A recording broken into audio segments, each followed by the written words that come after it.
Welcome back to DMV Sports Zone. Chased down by Beal in the corner for three, gets fouled and hits.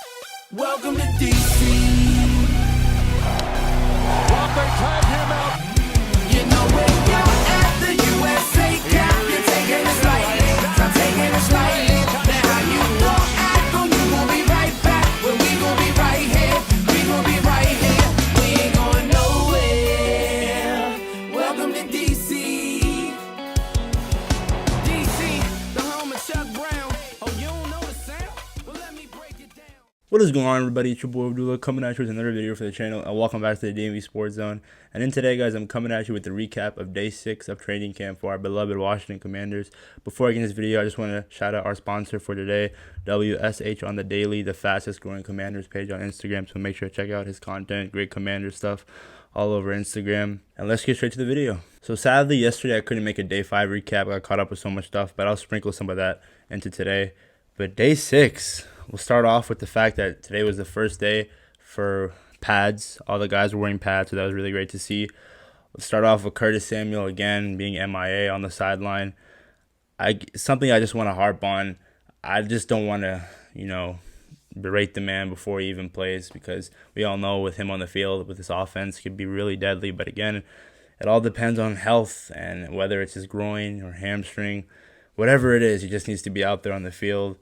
But that number 10 jersey, I said this on the Instagram story last night, it's a curse in Washington. I mean, we saw it with Paul Richardson, Robert Griffin III, and now Curtis Samuel. Hopefully he can change it sooner rather than later.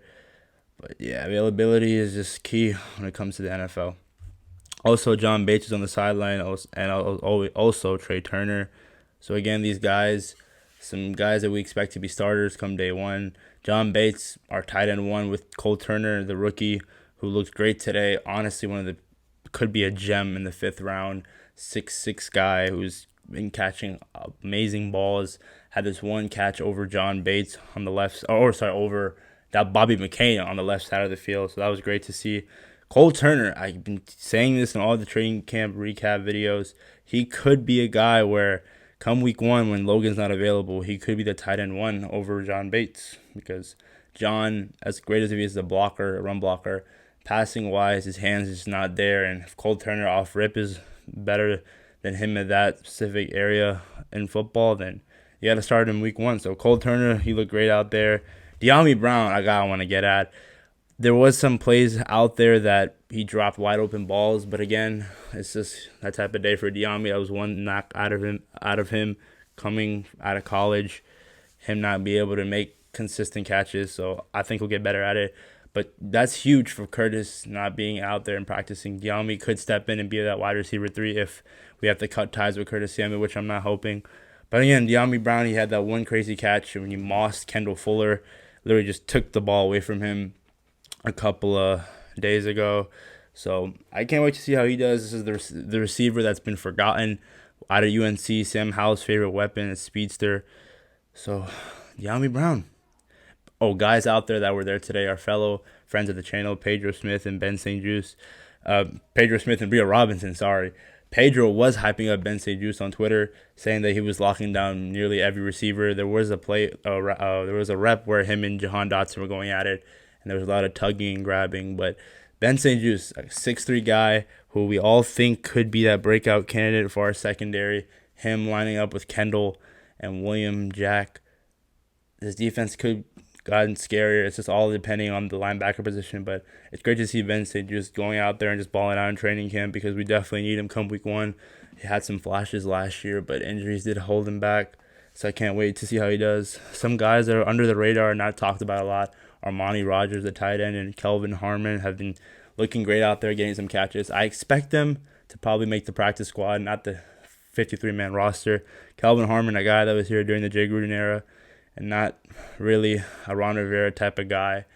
So I'm excited to see how he does in the preseason, because these guys are definitely players to watch out for in the preseason, because if they ball out, there might be some chance they make the 53-man roster, but we'll never know. Chris Paul looked good for his own today. Stood his ground against guys like Montez Sweat and Casey Toohill. And Casey Toohill did blow up Antonio Gibson. So that was pretty nice to see. Casey Tuchel, a guy that we definitely need, along with James Smith-Williams, who did not practice today. We need both of them to step up with the absence of Chase Young in the first half or even the first few weeks of the season. So it's pretty interesting to see. Jared Patterson looked crisp out there. The Brian Robinson Jr. The running back room is it's just going to be, if you keep four, be McKissick, Gibby, Robinson, and JP. Jonathan Williams, probably the odd man out.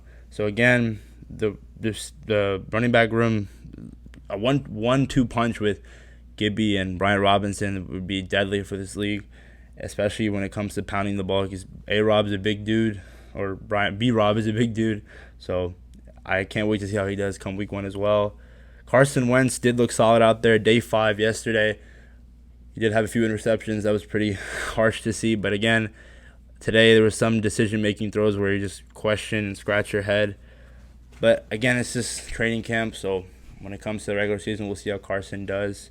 I really think that if Carson sets the tone come week 1 with a healthy wide receiver core and hopefully a healthy Logan Thomas, that this offense could be top 10. I've been saying this and harping on it for weeks now.